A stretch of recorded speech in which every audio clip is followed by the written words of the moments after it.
రాజు చేతిలో పడిన ఆ చేప వేడుకుంది.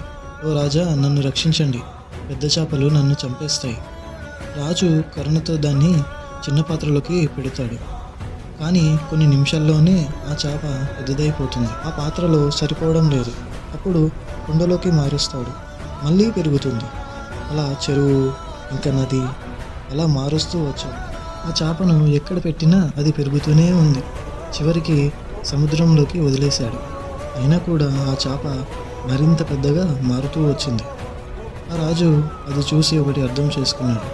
ఇదేదో మాయాజాలంలా ఉంది అని. ఆ సమయంలో రాజుకు తనకు ఎంతో ఇష్టమైన శ్రీ మహావిష్ణువుని వేడుకుంటాడు. ఓ వాసుదేవా, ఏంటి నాకు ఈ పరీక్ష? అప్పుడు ఆ చేప తన నిజస్వరూపాన్ని చూపించింది.